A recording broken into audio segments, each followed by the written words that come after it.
Okay, good noon. So, nakatapos na pala ako sweldo. Okay na? Sige, okay man. Tapos sigmo kay mamaya kami kan dagay igma sanda. Sige, sige. Secure lang to. Dad. Sige. So, anyways, ito na pala yung kisame. PVC ceiling. PVC ceiling spandrel pala. So, GI yan. Coated. Then, yung ano natin, naglagay tayo ng anyways, yung spandrel pala meron niyang holes para sa ventilation pero hindi ko ginamit. Gusto ko pa rin yung para may additional sa aesthetic. Linagyan ko ng PVC ventilation. So yan, kamatch ng color ng ating roofing, gutter and fascia. Sige. So ito na yung progress natin ngayon para sa stairs.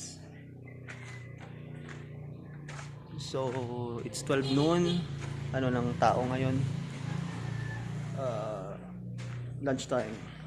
Ito pala yung PVC ceiling natin and yung ating WPC wall panel cladding. Ito. And ito rin yung tawag niyan. Ito yung ating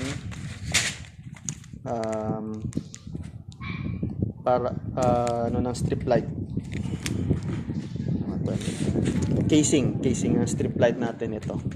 Golden brown yung color para dito. And white oak yung ating tawag niyan. White oak yung ating PVC ceiling dito, and ito is para dito. PVC ceiling na mahogany. So edging ng WPC and U-clip aminipis ng white oak natin para sa PVC ceiling.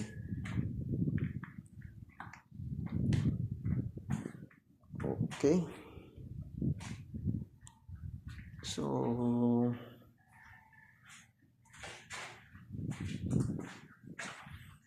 okay, may na roofing na.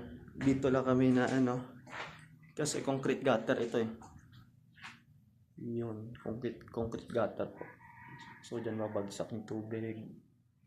And same as true as firewall po yan.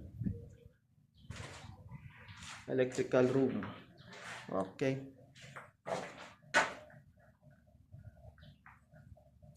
Electrical. So 150 amperes. 14 holes, I think. 14 holes. So may MTS pa tayo, manual transmission switch dito. Genset natin doon sa labas, malapit sa garahe.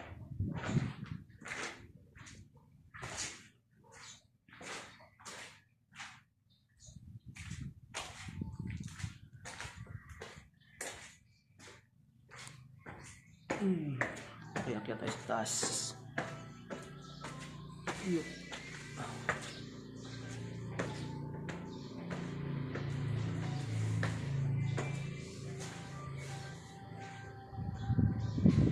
CR.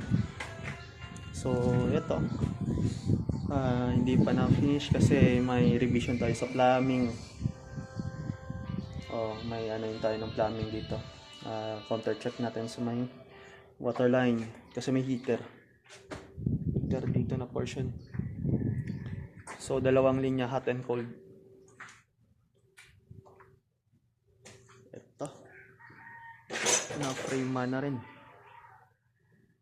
May na po, may roofing na, and may frame na rin ng metal fairing. So check natin. Ayun.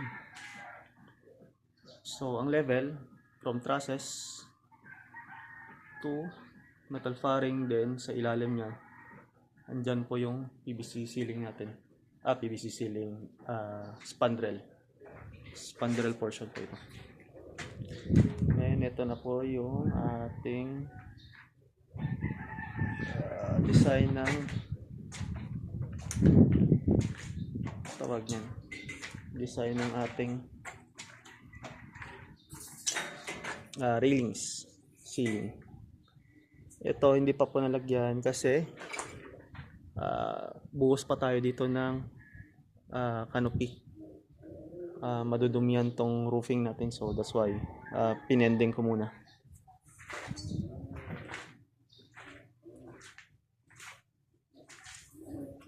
Okay, malapit na ito.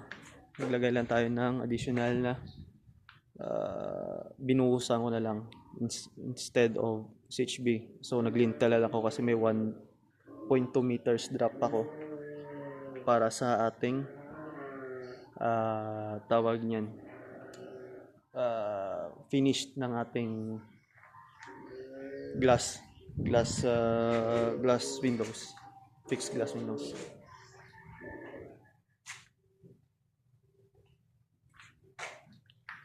And dito is ayun, fire exit po ito.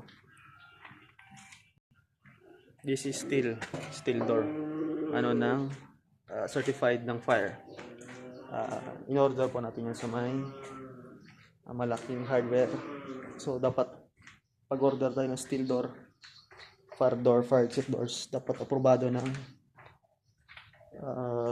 Bureau of Fire yung area, yung materials.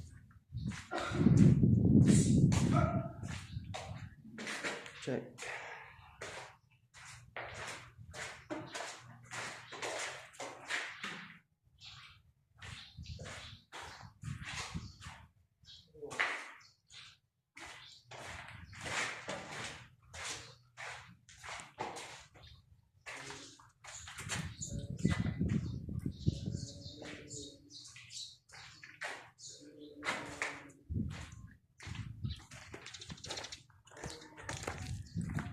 Okay, rear part. So may canopy na. Ito. Yun. So nakita na yung likod. Ito na yun.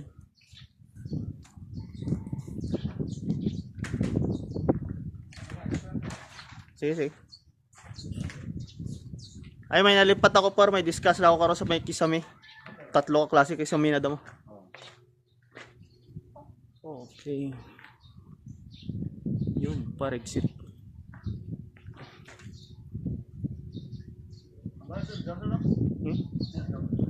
Ano?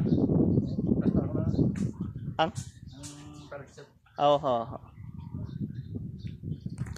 So, ito, level pa. Levelin muna kasi para hindi mag-ban yung tubig natin.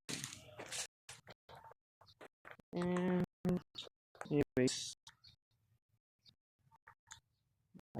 for now, yung buhos natin ng canopy muna. Sige.